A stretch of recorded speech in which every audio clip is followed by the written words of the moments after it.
guys have crumpets over there? I was gonna have one. What is a crumpet? Let's get a UK history lesson. I don't really know how to explain it. It's like some kind of bready situation, but it's like a circle, but it's quite aerated. There's loads of like holes. So not a biscuit. No.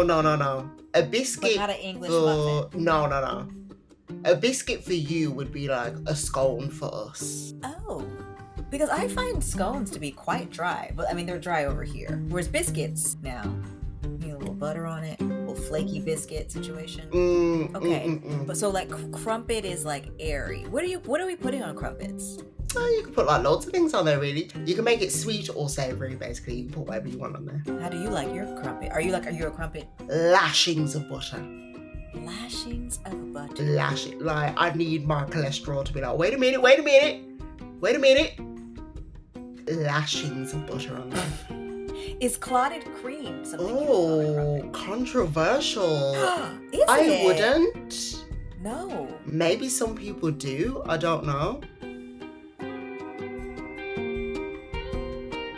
Welcome back to Everything After, a podcast about survival, motherhood, and finding radical joy in the aftermath of life's biggest challenges.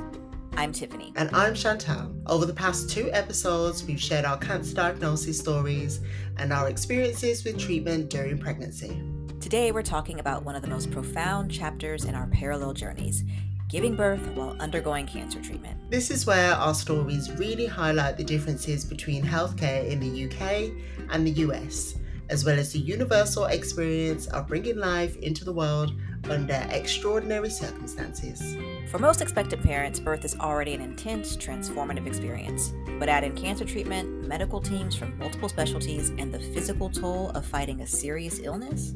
And you get a birth story unlike any other. Today we're sharing the raw, unfiltered reality of what it means to deliver in the middle of it all.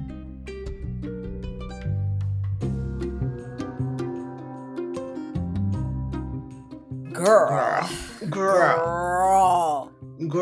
Like, are we Gru from Despicable Me or I love that film. Anyways, let's start with how our deliveries were approached differently. Your delivery was planned to the T because you had a scheduled C-section. How did that feel, knowing exactly when you'd meet your baby boy? Baby boy.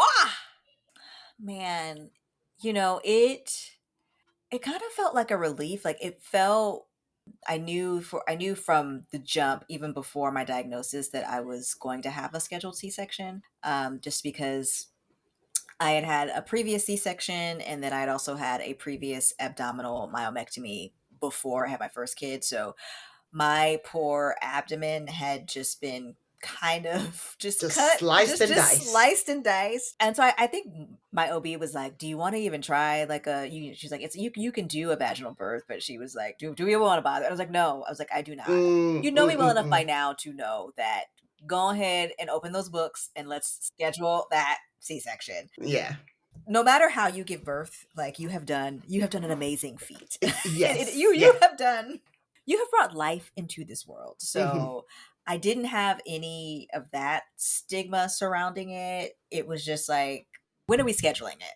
Yeah. So originally my C-section was scheduled for exactly 38 weeks, just because of the scar tissue from my previous surgeries. And then when I got my diagnosis, they wanted to move it up by 2 weeks to about 35 weeks. And so, yeah, it was pretty straightforward. I think the only real worry was the fact that I had 2 prior surgeries, and they had went in the same way in the surgery. But yeah, I felt really good. I knew that this baby was growing really, really well. So he was, in my first pregnancy, he had a growth restriction, and so he was growing very, very small.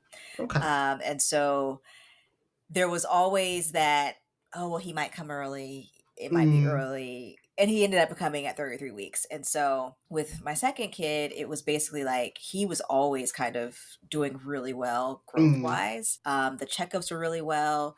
And so, you know, I felt good having that date on the calendar. It gave me something just to to shoot for.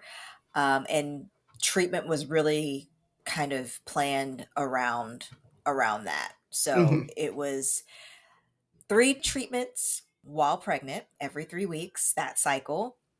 And then they gave me about 6 weeks to recover. And then my C-section was scheduled for exactly like 35 weeks, like on the dot. Mm. I arrived that day at on time, 5:30 for my 8:30 surgery. And my mom was there, my husband was there. My mom was late. My friend was supposed to be picking my mom up. And Mm. if she listens to this, she's gonna feel bad all over again. But don't feel bad, Melissa. Do Don't not feel feel bad. bad. Don't feel bad. Melissa, don't feel bad, girl. Do not feel bad. she Okay. she overslept, and so my mom, I think, got there like right before I was being wheeled back. Yeah. And till this day, Melissa's like, "Oh my god, I cannot believe I overslept and picked up." Melissa, And girl, I was it's like, "Girl, it's okay. It's okay. We love okay. you. We It's love you." okay. Melissa was with me in the trenches. She got me to most of my chemo treatments on time, with a Starbucks coffee and a pumpkin loaf or a banana bread in tow. So I will be forever. She can sleep in as much as she wants, you Yeah, know. yeah. But yeah, it was, for the most part, it went pretty smooth. How about you? How was your lead up to delivery? Um, it was good.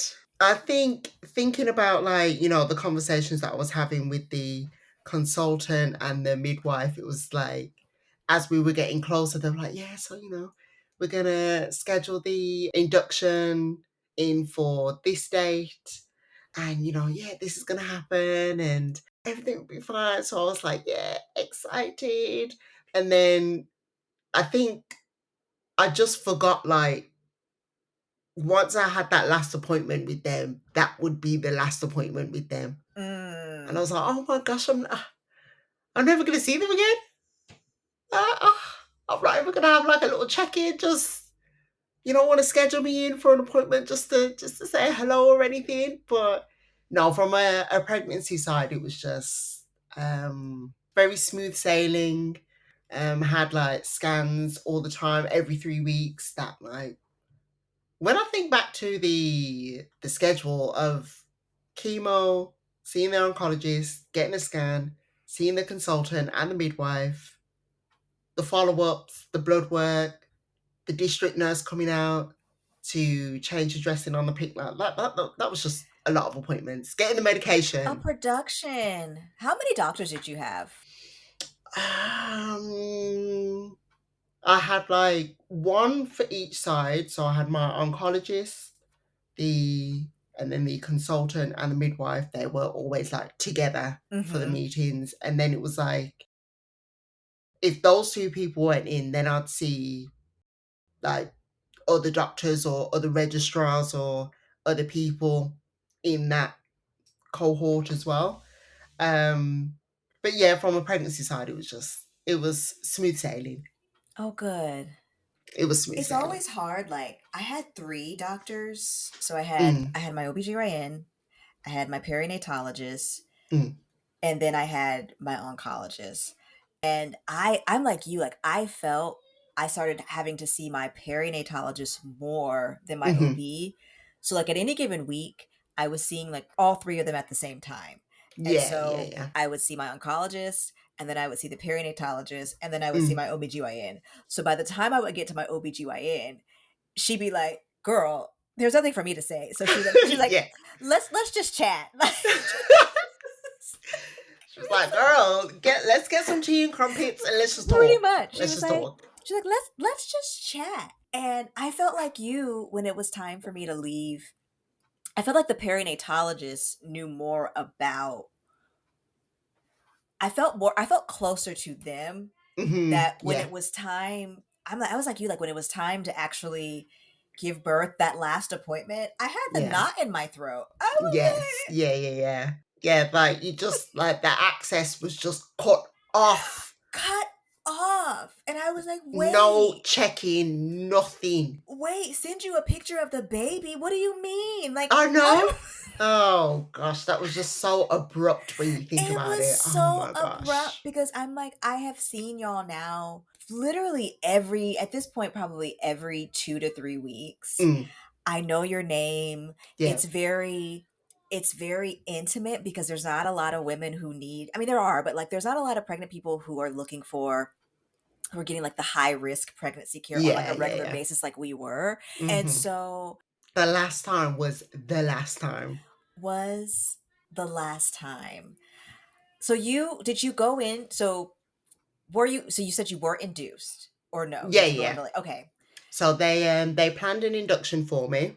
That was the 27th of September. Mhm. And they originally planned for me to have surgery on the 4th of October. But then they were like, Mm. let's give you a little bit more time to heal after giving birth. So they rescheduled the surgery for. Wait. Yes, yeah, think about it. Hold on. 27th of September, you don't know how long labor and delivery is going to take.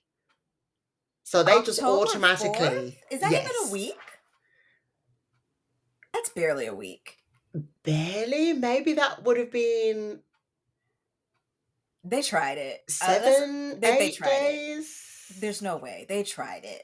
They tried it. There's no way. And then they were Okay. like, let me reschedule the surgery for you. But anyways, when You I think think? about the timeline of like treatment, I know I had my last round of chemo whilst pregnant. That was the 25th of August. Mhm. Then induced on the 27th of September, gave birth on the 29th of September, and then had my mastectomy on the 11th of October. So that was Mm. very a short timeline. That's a short timeline. How much Yes. how much control did you feel like you had over the timing compared to when you gave birth to Ethan? Like, do you feel like you had a lot of say in it in your birth Mm, plan? yes and no. I think I just assumed that me just being high risk that certain options wouldn't be available to me anyway. So I just Mm. kind of so like with Ethan, I went to like a birthing center. So it's like a midwife led birthing center.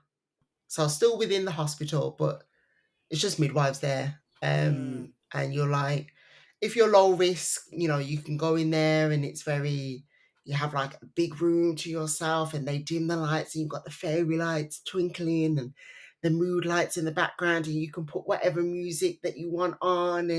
So it was very chill and calm. So I would have liked that second time around with Esme, but yeah, I just assumed just being high risk, I just wouldn't be able to have that option. So I never asked them. Yeah. That's so wild because I kind of feel the same way. I probably did have more choice in Mm. how things went down, but I never asked.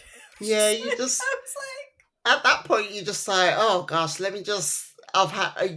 We would have had a break from chemo at that point, feeling nice, feeling yeah, energy, yeah, yeah, yeah, and footwork and like, footwork and energy, and then by that point it's like, okay, now we need to give birth. Let's pack the hospital bag. Let's do this. Let's do that. Okay, all right. listen, remember that those hospital bags had us in a Oh choke. my Yeah. gosh, we left it basically to the day of. Damn. I was like, Tiffany, when you give birth, then I'll pack mine. And then you gave birth and you was like, Shannon, have you packed it yet? You I'm packed like, your bag. um, Nope. I've got the criticals together. It's just not in the bag. It's not Oh in the my bag. gosh, we It's left it till the We last left minute. it to the last minute. Um, Last minute. and turns out I didn't really need much in that bag, to be quite honest. No, no, Um, no, Never do. no, I don't know why we were so stressed about that bag because we didn't need anything in it. no, Anything. no. I did wear my cute PJs though. Oh yeah, yeah, yeah. I had some cute PJs. I did wear my cute PJs.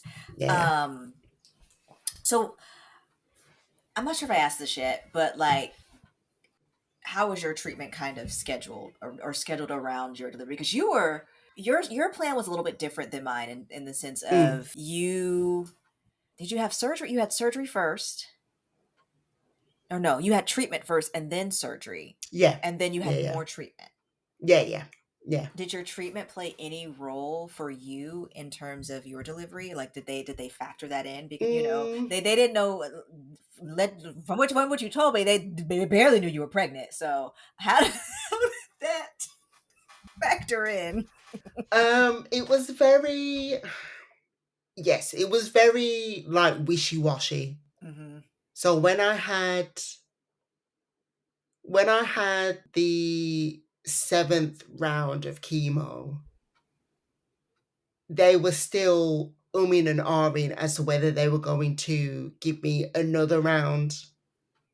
And then that would have, so bearing in mind, my last round of chemo was the 25th of August. So if that's 3 weeks later, what would that have been, like mid September? Hmm. Hmm. So then they would have scheduled the induction, what, a week or two later? I was like, oh, please, just give me a break. So when it got to the last one, they were like, yeah, okay, this is officially the last one. Whilst you're pregnant, I was like, oh, thank you. Thank you. So then everything kind of went ahead after that. Just from, honestly, from a pregnancy side, I can't fault them. Yeah, But the oncologist was like, yeah, we're not sure whether we're going to be in another round or not. We'll see how it goes. that's so wild to me because I felt like my I couldn't have asked for a better team for to go through this. Like everybody. So with my OBGYN, she was like, I can tell you about the baby and all of this, but she's like, I can't really tell you about your treatment because I'm not a GYN oncologist. And then she was like, Mm, and I'm not a high risk pregnancy specialist. So I can't really get into but they all played their parts extremely mm, well, which the more I talk to people just with any kind of cancer experience, and especially with our experience, the more I'm finding out that that's not always the case. mm, Where everybody just kind of knows this is my lane. I'm going to mm-hmm, stay in it, but I'm also communicating because I think they were all in the same hospital system, so they all had access to the same exact through line of yeah, of yeah, my chart, mm-mm, which I think made it really easy. And so by the time, so like I said, I would see my oncologist first, then the perinatalogist, then my OBGYN. And so by the time I would see my OBGYN, she mm, would already have it pulled up of yes, what was discussed from my last two appointments with two different doctors. mm-hmm, Now, that has not been the experience post all of this, but in it, because now it's like it's giving afterthought. But during yeah, yeah, but during the experience, it truly felt like, okay, I'm like the group project that they're collaborating on, and mm, they are giving their top tier like energy and weight behind it. And I have never really experienced that going through something. mm, I've never had something this traumatic happen to me medically before, to experience it. But it really felt I felt good going in because they were all, this is what's going to happen, and I'm going to go in first and then you're going to come in after me, and oh, do mm, you want to close, or I can close, but so it was very it was a team sport, and I appreciated that. And so I'm often shocked when I hear other people are like, girl, that's like rare. yeah. I'm shocked. And also, can I say, as a side note, my oncologist and consultant midwife did not have access to my full notes together. So the oncologist had his own notes from a cancer perspective. The consultant midwife had her own notes from a pregnancy perspective, but they could not see what each other wrote They don't want to get on the phone to call each other. They don't want to. at that time. They couldn't see it. It was two different systems. So that was frustrating at times because it would be like, well, I've spoken to so and so and they said XYZ, and it'd be like, well, I can't see it in your notes. So I'm like, oh, okay. And then they'll just be like, oh, let me just fire off a quick email. Let me see. And then obviously whichever doctor is trying to get in touch with the other one will be, doing rounds. I can't. The clerical errors were massive at times, but we made it through. We made it through. We We made made it it through. through. While we're on the topic of delivery and everything that came with it, I just want to take a moment to highlight an organization that means a lot to me personally. Bright Spot Network supports parents with cancer who are raising young children. They know how isolating and overwhelming that can feel, and their mission is to make sure families don't have to go through it alone. They provide free books, peer support groups, grants, and resources to help kids and parents talk about cancer in an age appropriate way. The resources are available right now, today, for any family that needs them. When I was first diagnosed, Bright Spot Network sent books to my child at no cost, and that small act of care made such a big difference for our family. This kind of community support is exactly what we talk about here on Everything After, how we show up for each other during the hardest chapters. If you or someone you love is a parent facing cancer, you can find free resources and community at brightspotnetwork.org. We'll put the link in our show notes to make it easy to find. And if you know a family who could benefit from these resources, please share this information with them. I'm so grateful for the work that they do and proud to share their mission with you. And now, let's get back to the show.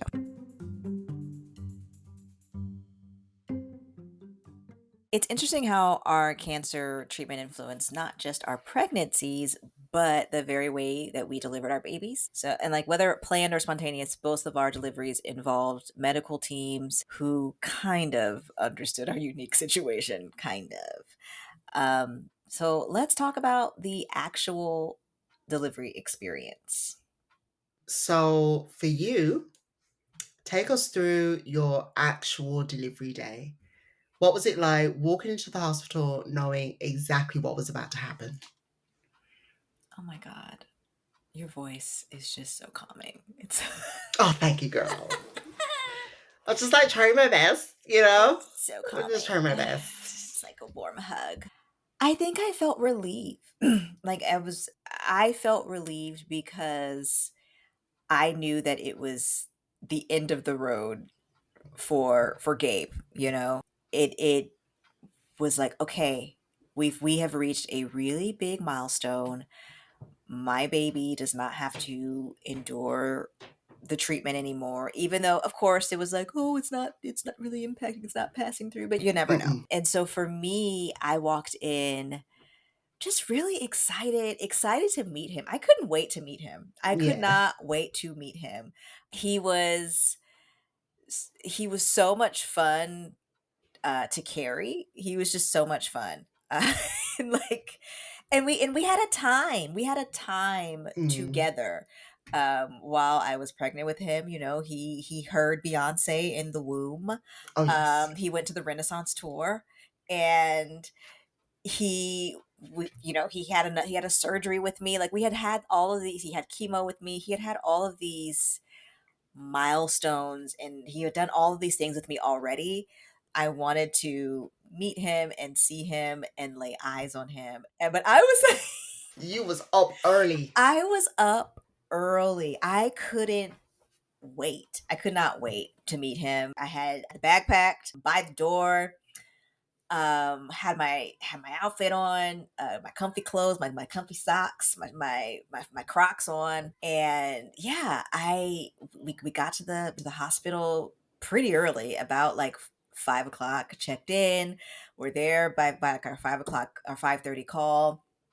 Um, it was so quiet. I just remember being super, super quiet for those first, like that first hour or so. And then the nurse came Mm. back and they were taking my vitals. And, I was kind of sharing the story because, as you know, you have to tell the story every time.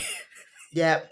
Yep. As you Mm-hmm. know, As I know. as you know, Yep. you see you walk in there with your bald head and no eyebrows, Yep. and your chart and your history, and it's a story that people they try to be so polite and not ask, but Yeah.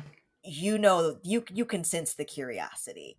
Oh yeah, yeah. Um and so, just this talking to the nurses, and they're like, "Are you excited? How are you feeling?" And they got my vitals, I got changed, they wheeled me back, they got put my little aluminum surgery bonnet on. I Okay. think somebody came and shaved me, or maybe no, they didn't have to because I didn't have any hair by then. Like, Oh yeah, that chemo Brazilian. yes, yes, I think somebody came and was like, can I see your bikini line? Like, can I see your stomach? I think they attempted to shave me and then realized They were like, oh, they were like, actually, you're good. You're good. Cool. it's like they were like, I was like, there's not much down there. Um, and so yeah, then like my husband and I just kind of sat back there for a minute, just taking it all in. Mm. Like I said earlier, my mom didn't get there until pretty much like as they were wheeling me back. Melissa, we love you. Melissa, we love you. It's all Yeah. good. And I remember my doctor came back, my OBGYN, and she was going to open me up, take Gabe out, Mm. and then my oncologist was going to come behind her and then remove everything else and do my Mm. debulking surgery, which involved total hysterectomy and then also removing a couple of lymph nodes to check to see if they were cancerous. And then also like my omentum got removed as well, and then What's everything that? else. It's like the flap. It's like a flap above your abdomen. I need to look at. Again. I should have asked more questions, but it is like a flap Mm. above your abdomen. Let me see. I don't want to give the people wrong medical Yeah, yeah. Put it up. information. Put it Hold up. on. We're gonna I don't pull it think I've up. ever heard of that before. Omentum. It's a fatty apron like tissue that covers abdominal organs, but apparently it is also where cancer cells can grow if you have a gynecological cancer. Oh, So oftentimes when okay. they do this debulking surgery, Hmm. um, as it was explained to me, they also remove your omentum to kind of Right. Okay. biopsy it and they Hmm. send it to pathology. So if anybody is a GYN oncologist and wants to explain that better than me, Oh, yeah. please send us an email. Uh, this is not a show for medical advice. Oh, no, no, no. We do not. No, Mm-mm. no, no, No, no. no, no. Mm-mm. So I remember back to the delivery day. I remember my OBGYN coming in first and just kind of like just hanging out and chilling and asking Mm. me how I felt. And she's just the sweetest and was just so like, we made it. She's like, I'm so proud of you. We made it here. And she's like, I can't wait to meet this baby. She's like, I can't wait to meet this baby. And Oh. because the last time I had given birth was so traumatic, Hmm. and I went into like a seizure and had to have like an emergency C-section. That's another story for Oh, another day. wow. Because my first, it was so dramatic and Hmm. traumatic. She made a quip of just like, it's so great. Like we made it. Like we actually made it to the Yeah, yeah. day, because we both were really worried that the same thing was going to happen. And so we both were just excited that we had made it to that day. Mm. And then my oncologist was late. He arrived like 5 minutes before, before Just just strolled in. Strolled in. just strolled in and then quipped as like, well, why isn't anybody ready? And we're all like, we Oh my gosh. were like, this is not the time for jokes. So he came and he strolled in his way, and was like, we're ready. And I knew my OBGYN was like, Mm.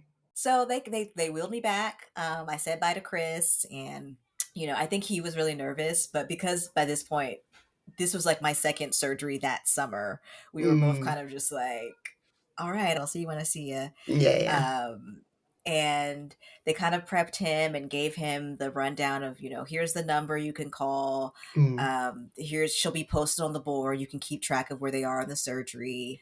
Um, my OBGYN came in again, and she was just like, I brought my best friend, she's a surgeon, and she's a Oh. gynecologist, and I wanted her just to meet you. And I told her you're my favorite patient. And I was like, oh my god, you said it to everybody. And she was the last voice and like the last touch I felt before Mhm. I went under. And so she came back as they were putting my mask on. She came and like put her hand on my head and like started rubbing my head so that I Mm. could go to sleep. And then, yeah, I woke up free as a bird.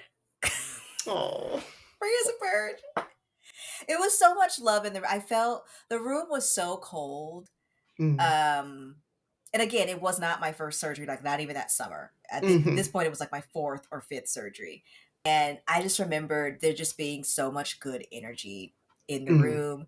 And everyone was like, we're going to take pictures. We're going to take a lot of pictures of baby boy when he gets here. And Oh. they're like, what's his name? Have you named him yet? And I said, Mhm. his name is Gabriel. And so I just remember waking up to just tons and tons of pictures of him. It was so Oh. sweet. It was so sweet. That is so But nice.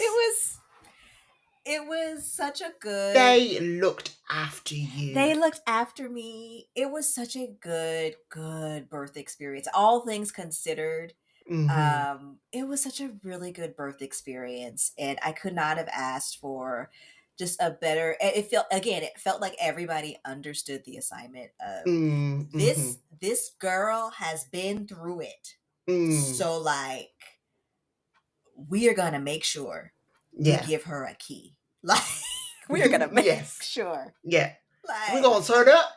we're We're gonna gonna turn up. we're gonna turn up. We're gonna turn up. And they truly did. Like I when I woke up and I was in like the recovery ward. Everyone from start to finish was just so kind. So Mm. kind. And yeah, like how was yours? Was because you actually I remember you being in the hospital in labor for Mm. quite some time. For 40 days and 40 nights it felt like. Mm. Mm. Mm. Mm. Girl. So, like I've said, induction was scheduled for 27th of September, and my consultant was like, yeah, phone this number at 9 a.m. and then they'll let you know the process when you can come in. I'm like, okay, cool, fine. So, phoned up 9 o'clock, and they were like, we've got no beds, and we don't know what time one will be available for you. So, I'm like, oh, fair enough. Okay, that's fine. That's fine. So me and Aaron, we got some breakfast, a full English. Full We English. got some Ugh. breakfast, and just chilled. And then I phoned again after 3, and they were like, "Oh yeah, yeah, there's a bed, yeah, yeah, just come in, just come in." I'm like, so I thought you was gonna let me know. Okay. So getting there now, all excited, put the stuff down. A few of the midwives who came in and are going to be like, oh, yeah, we'll be looking after you during this time. Strapped me up to the monitors, had those, monitors on my belly. Mm-hmm. And we were like, how long would this process kind of take? Like, what's a usual guesstimate, for this process? And they were like, you could be in here for maybe a week, What now? maybe even 2 weeks, Excuse me? because we don't have any beds down on labor and But delivery, she just said you had beds, though. and we are short staffed, so it could be a week, 2 weeks. And I remember as that conversation started, I was like, smiling and happy to get the Mm. process done, and then as she was going, I was like, 2 weeks. So, what are we meant to do for childcare? Because obviously someone's got Ethan. So what we just say to them, oh yeah, by the way, just stay in the house for 2 weeks just in case. So that was the Wednesday when I went in. They gave me a pessary to, start contractions. Um, and then Thursday, the contractions just kind of like in and out, weren't really doing much.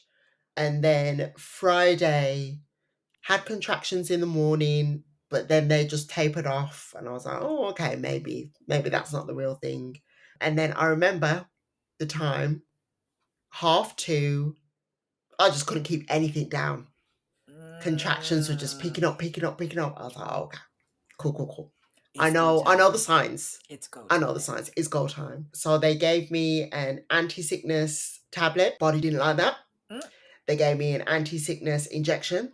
mm. Body didn't like that. So they were like, okay, let's just see how it goes.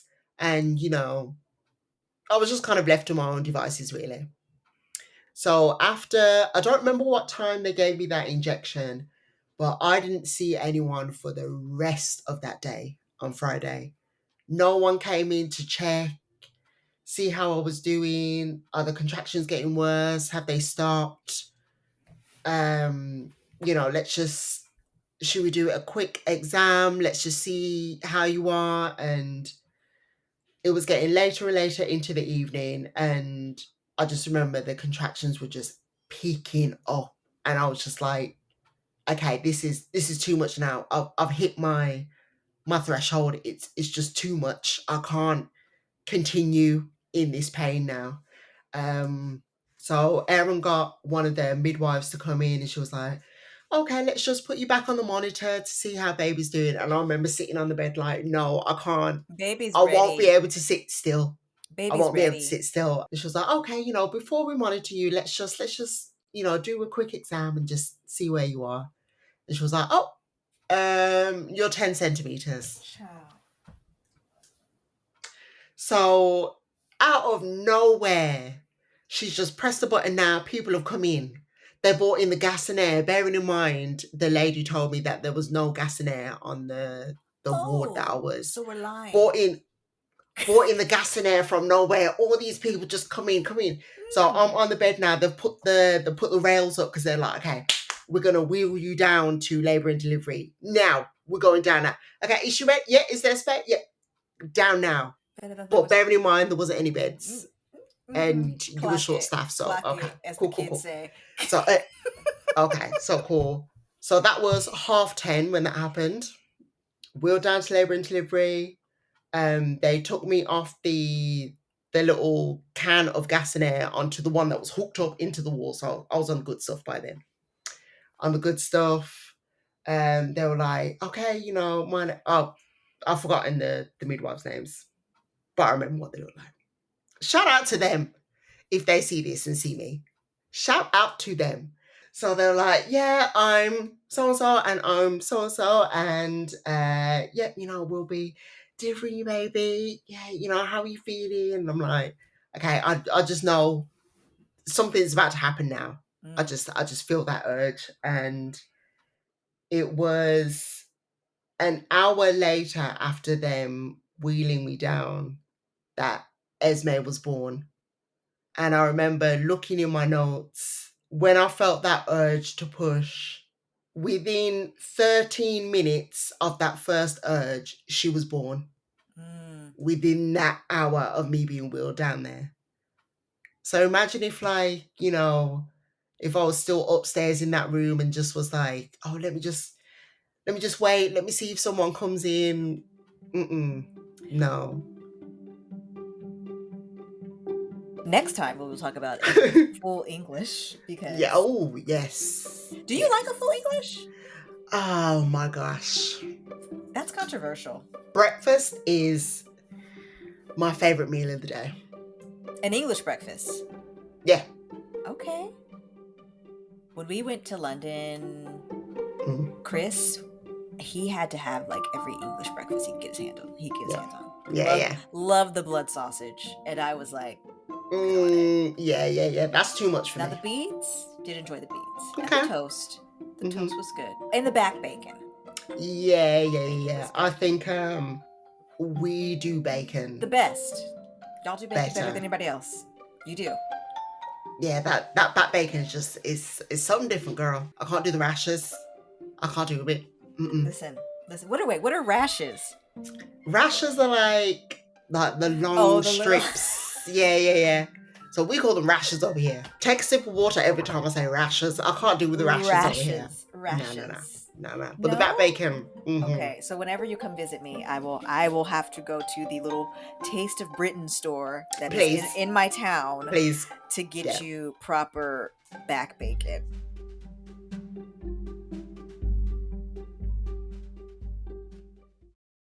Okay, what was it like meeting the young Queen Esme for the first time? Oh my gosh, just so overwhelmed with emotion. Just seeing her and holding her for the first time. Oh my god, can someone just take me back?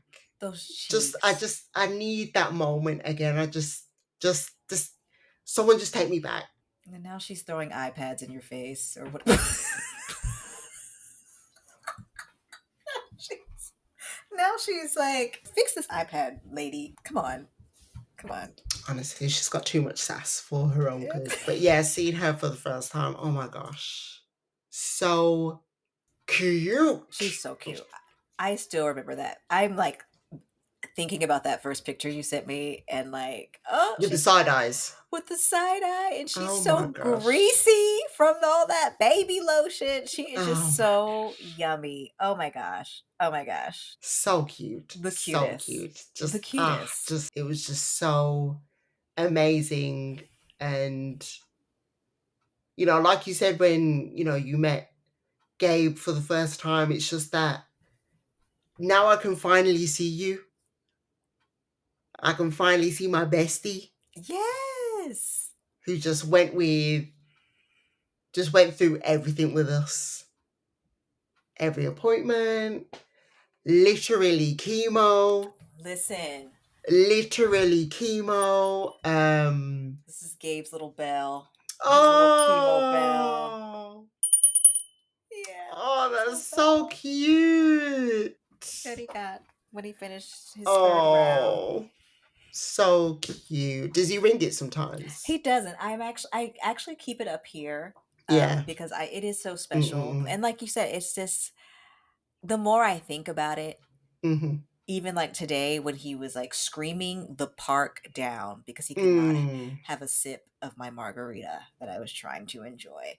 Uh, like, bro, Mm. relax. Mm. True. Um, even like in moments like that where it's like you're doing a lot right now. Mm.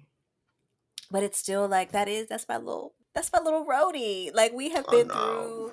we have been through so much. And so yeah, I have it up here and for just like a keepsake that I will probably Yeah. gift to him probably when he graduates from high school or something. Oh. Something he can kind of take along with him for the rest of his Yeah. days. But yeah, I don't know. I'm with you. It was a moment that I want to relive. Did Esme have to spend any time in like the NICU or anything, or did she just? Mm. No, no, she was okay from the jump, really.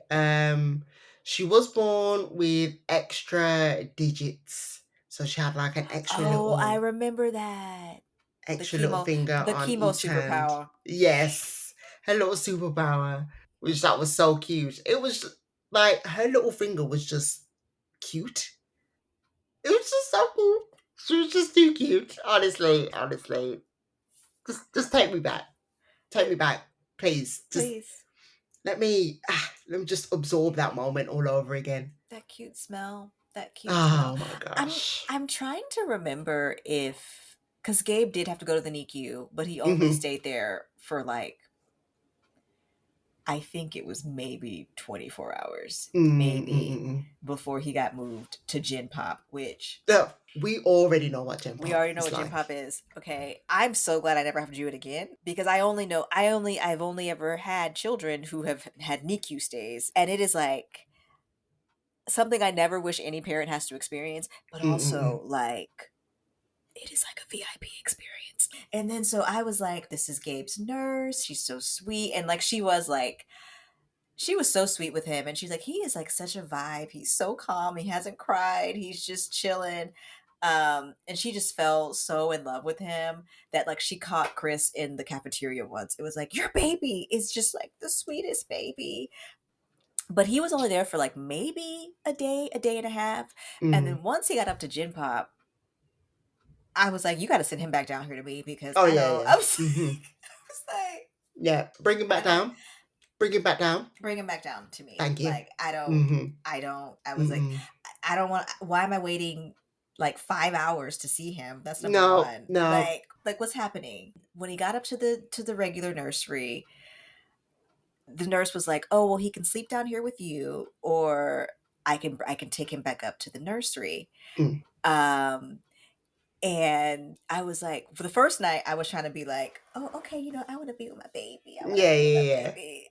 And then I remember one of the nurses was like, "Girl, do you have another kid at home?" And I was like, Oh, "Yeah." She was like, "Send that baby up to the nursery." yeah, yeah. She had your back. She did. She did. Yeah, yeah. She had your back. I'm gonna take this baby back up to the nursery at about Mm-hmm. 9:30. Okay. Mm-hmm. All right. Because I'm telling you right now, this is gonna be the only rest you're gonna get. So she was Yes. like, Yeah. back up, back up he goes. But then when she sent it back up, it took forever to get him back down. Why did it take so long? I don't know. So like I asked one of the nurses, I was like, I've been trying to see my baby all day. And she was like, is he cute? They be holding the cute babies up there for a long time. Oh, okay, okay, okay. That makes sense. And then when I finally got him back, Shan, they had like made him this little fancy hat. They were having a time up there with him. And I was like, okay, y'all are doing so much. Give me Too my baby back. much. But yes. How long were y'all in the hospital? We were just in there for the 2 days. Born. So we went in on Wednesday. She was born in the wee hours Friday morning. And then I think by the time I went to sleep the Friday morning, woke up, they were like, we'll just get your papers ready. You're good to go. I I'm love like, oh, that. okay, I love that. cool. Fair Did enough. Ethan come Fair enough. visit at the hospital or did you guys have a meet cute? Um, no, he didn't come to the hospital. We went back home and we introduced them all together. And Ethan was kind of like, okay, but I don't know what you want me to be excited about this new person for. I'm not really, I don't really get the hype, but It's not for me. that's cool. It's not for me, but Y'all got okay, it. that's Um, fine. Going back just a minute, Mm, like how did the medical staff, especially for you, all the hubbub, mm, how did they balance or did they? How did they balance you being a cancer patient and a mm. person giving birth? Like did one identity take precedent over the other? Did they even factor the fact that you were a cancer patient in? Because you waiting 12 hours sounds like they did not. Like not you not getting a bed upon arrival sounds like they did Mm. not give a shit. Basically, I just feel like I think once I got out of the bubble, so to speak, of having that last appointment with the consultant midwife, the induction just felt like, oh, you're in Gen Pop now. Seeing my consultant, I was one of one. Mhm. Mhm. But then going to be induced was kind of like, well, you're one of many. Mm. So we'll see you now and then we'll see you in about 6 hours. We'll get to you when we get to you. So there was definitely it just felt different. It's a hard one because obviously to me, in my world, I was high risk and I felt like priority. But I'm on a ward where there's other ladies who are also high risk in whatever manner they are. Mhm. So staff needed to go to wherever they needed to go to. So as much as I felt like, okay, well, they haven't come back over to me in like, I don't know, 4, 5, 6 hours. They're probably dealing with someone else. Mm. So it's hard because I've gone from having that undivided attention to being like, yeah, I'll get to you when I get to you. It felt weird going through that process and being not being on the top bill, so to speak. Ooh, child. See, But this is do why. you want to be on the top bill? Do you want to be on the I top don't know. bill? I don't know. Do I you don't want to know. be on the top bill? I It's don't know. fascinating, like how different yet kind of similar our experience were, despite being in different countries, and with different healthcare approaches. I'm starting to kind of see the benefit of, our raggedy healthcare system a little bit. Just a smidge, just a Just, just, teensers, just a smidge. just Like a teensers, just, I'm just a already smidge. starting to see some glaring differences. Mm, mm, mm, mm. Not to, and this is, I mean, still trash. US, you're still garbage. Yeah. It's Hmm. still a garbage system. Yeah. Um, but it's wild. Even though we really had like similar cases, it's wild to me how different our delivery experiences were, Hmm. because um, I think my case automatically put me on like, oh, you get the comfy room with the better food, and like like you get like the cushy like you're on the high risk floor, the round the clock care, where I had to be like, can y'all like stop coming into my room today? Actually, Yeah. like Yeah. you're actually getting on my nerves. So Shan, the those first days after giving birth, Mm, you're still managing cancer treatment. What that first week look like? And you have a toddler at home. mm, What that first week look like? mm, mm, mm. Um, so I had the usual check-ins. So we have the community midwives that will come out and visit you at home. I love that. So they'll do like a well baby check, make sure that like the area where they're sleeping, is it okay? How are you doing? How do you feel? Any changes within your body? And then I had a health visitor who came out as well. And I always loved the fact that when she came out, she always checked on me first and asked how I was doing. And then she was like, okay, how are the kids? Don't How are you the love kids that? doing? Don't you love that? So that was always cool. I always enjoyed when she came out and we met up.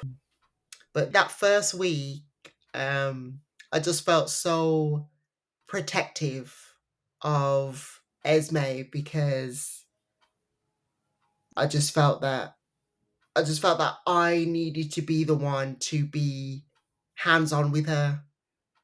Like, not that anyone else couldn't do a good job, but it's just like that mom guilt of how dare I get cancer whilst pregnant, Mm, go through that treatment, and then now it's like I need to overcompensate for that now. mm-hmm. I need to do all the feeds. I need to be the one holding it. I need to do all the nappy changes. I need to do this.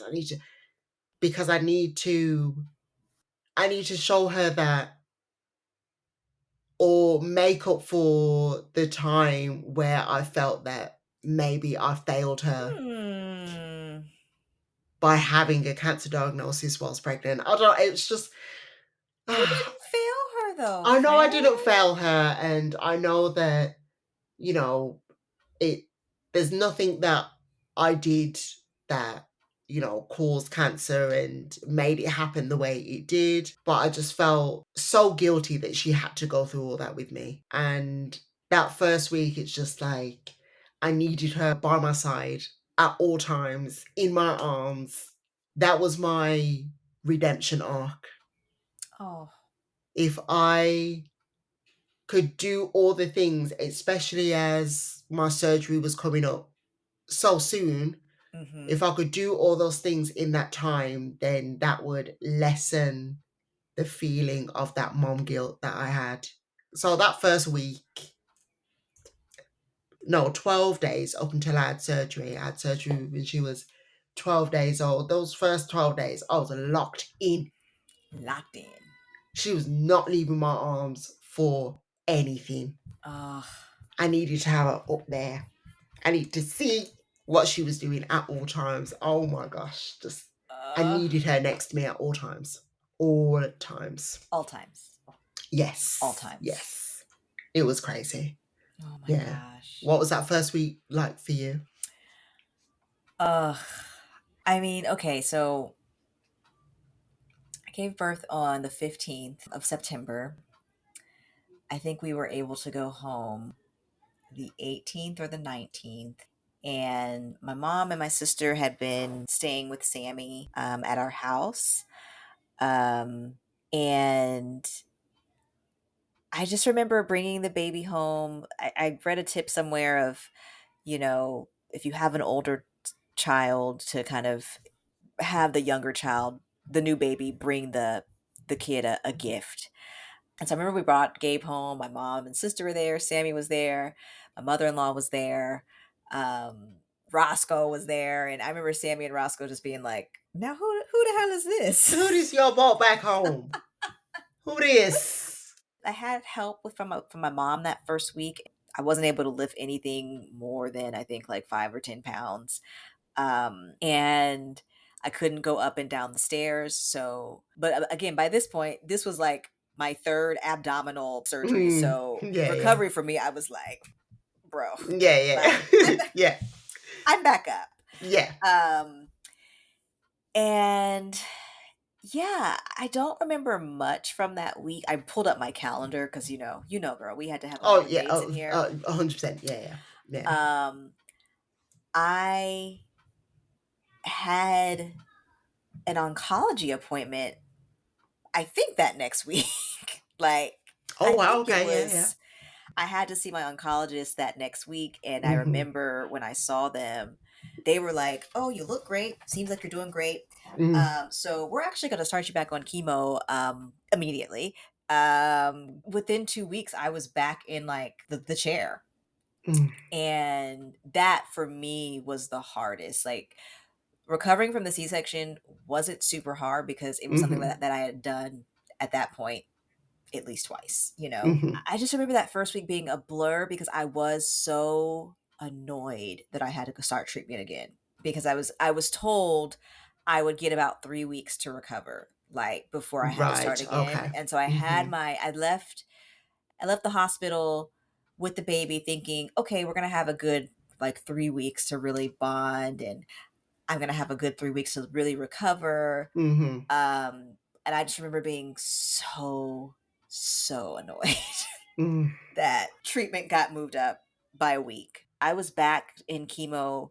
I gave birth. Looking at my calendar, I gave birth on the 15th, and mm-hmm. I was back in pre chemo labs on the 29th. Oh, oh my gosh. Wow. Uh, They did not give you no break. time. No break. And consequently, and as expected, it was probably the worst chemo cycle, like, of Mm, the six I had. yes. I was in so much pain afterwards. Mm, Um, my body did not respond well to it at all. And I do think mm, because it had just been through so much at that point. mm, I was just so depleted, and mm-hmm. now at this point, both physically and emotionally. Um, I just didn't. I couldn't allow myself to enjoy that first week. And also Mm, I had help, and so my mom was with the baby, mm, and Chris was so great getting up with the baby, but Gabe was a co-sleeper from the jump. mm-hmm. So Yeah. that was one thing. Before I even got back into treatment, I would just take all of his naps with him. Like, that was my thing of, I wanted to always be super close to him. But yeah, that first week was completely and utterly torpedoed by the fact that I had to go directly back into treatment. Mm. That's a which bad. I didn't realize that it was so quick that you went back into it. it was so quick. And in hindsight, now that I've had like almost 2 years or a year and a half ish of therapy, like I Mm, hate that I let it get to me that mm, much. mm, I hate that I allowed it to impact what really was a week that should have been like really celebratory. mm, And you got through this thing, you got through this major hump in your cancer journey, in your pregnancy journey, like you've concluded your pregnancy journey. mm, This is the last time you will ever have a newborn. mm, And so I in hindsight, I really do hate that I allowed it to take up so much space mm, at that time. But that was just the headspace I was in at the time of just like, I mm. cannot believe like y'all are making me do this. Oh my gosh. Let's talk about feeding real quick. Let's talk about feeding because, many parents struggle feeding their newborn. That was for me the biggest quote unquote drama in my in throughout the whole process. Like, yes, having cancer during pregnancy is drama, but like Yeah. besides that, feeding was drama. Mm. How did you navigate that? How did you navigate your feeding decisions? Well, I knew that I wanted to bottle feed and give Esme formula from the jump. I think it just made sense. Just having breast cancer and having chemo for breast cancer, it just felt like I didn't even want to attempt breastfeeding or anything like that. My consultant midwife, she was like, "Oh, you could give it a try when she's born." No, because I knew I was having surgery 12 days after she was born. I just didn't want to deal with having the milk coming in and then obviously I'm having a mastectomy. So how could I go from just finishing chemo to then giving birth, starting breastfeeding, having surgery? Do I continue breastfeeding? Who what it just it wouldn't have made sense to me.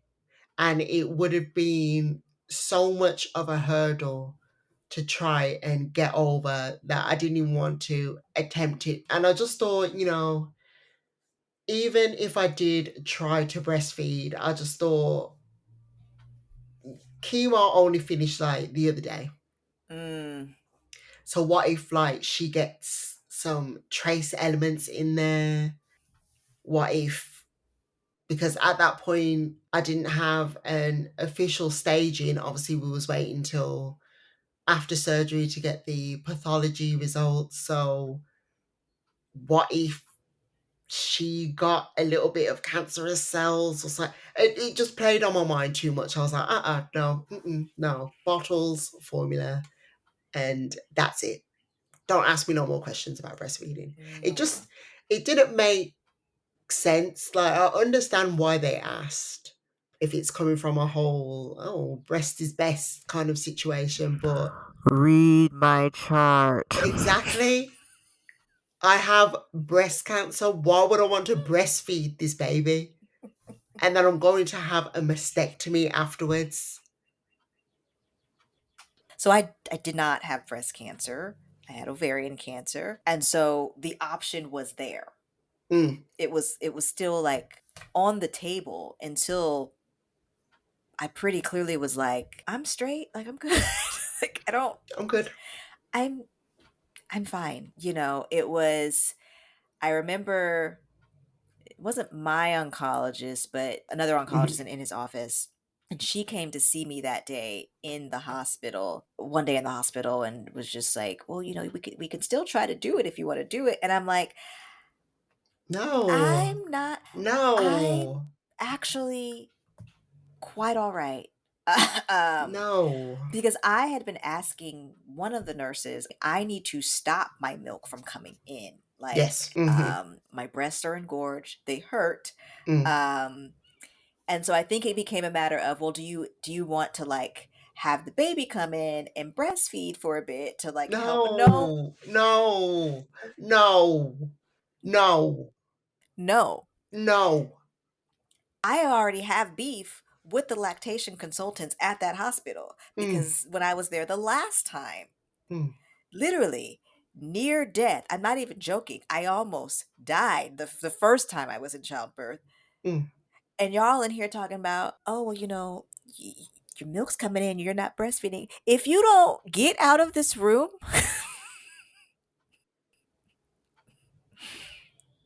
I already got beef with y'all. And I told the nurse, I was like, I better not see a single. I don't want a lactation consultant to I better not darken. see one of y'all heifers in this room no more. No I more. don't want to see No more. another lactation consultant darken this door while Mm-mm. I am here. I have nothing to say to y'all because read the chart. Read it. Run So it back. So I already had beef at this particular hospital because the lactation consultants were like legit out of pocket. And Mm, I was already very triggered from that experience. And I was just like, all I'm asking for is how do I make my breast not hurt? I don't want to breastfeed because I'm starting chemo again in like 3 weeks. yeah. So what's the point? To Mm, breastfeed and then stop? yeah. Like, Mm, there's no point.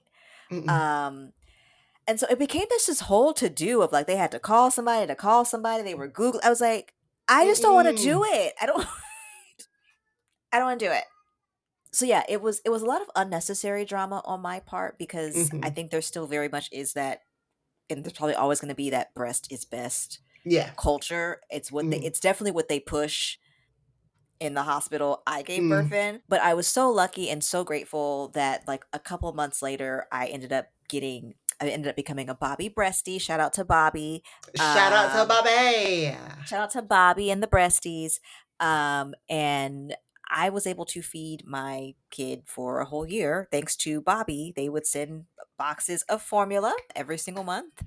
And so this is the section where I plug. If you are Mm-hmm. in the US, if you're in the US, we'll drop it in the show notes. But the Bobbie Breasty program is absolutely wonderful for pregnant people who have been impacted by breast and GYN cancer.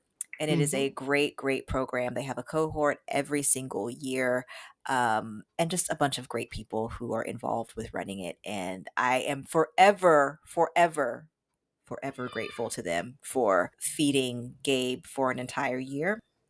Um, yeah, I and so that's kind of how we navigated it was a lot of drama and then a happy ending to where I got to feed him for no cost. So it's very great. Yes. Very great. Yes. For most expected parents, birth is already an intense, transformative experience. Okay, can we do that like one more time? Because Those baby kids. That's what's happening Sammy, there. Sammy singing like he is the lead in Wicked at this point. No, I still have not watched that film, you know. No, Still have not watched it. I watched it on a plane. The end got me. Just something about defying gravity. Yeah, It yeah. hits different when you've been through what we've been through. I feel like not Mm, not to yeah. make it super deep, but like Yeah. it I really get what you mean. was. It Yeah. really was like, oh my god, like I too have been defying gravity. I also have defied gravity. Yes. What's one truth about delivering during cancer treatment that you wish more people understood? I'm gonna eat this peppermint bark as you say that. Enjoy your peppermint bark. Thank you. Um, I wish that, or I mean, you know what? I'm not going to assume that people know this anyways, but I wish that people knew how hard it is to do both. To be pregnant, deal with that as it is, and have cancer treatment. Um, I think for both of us, like we can echo with, you know, having our second pregnancies, that was kind of like, I know for me, it was kind of like the do over. I wanted to do things that I didn't do with Ethan when I was pregnant with him, that I wanted to do when I was pregnant with Esme. I wanted to have the cute, like, I just really just wanted to get into my whole yummy mummy situation, and obviously couldn't do that because I was back and forth between chemo and meeting this person, meeting that person, getting medication, this, that, and the other. But I think what I took from that is I wish that I believed in myself a little bit more. Mm, Like, I didn't need to have a whole cancer diagnosis whilst pregnant to be like, you know what, you can actually do the hard things that you say that you can't do, but you can do it.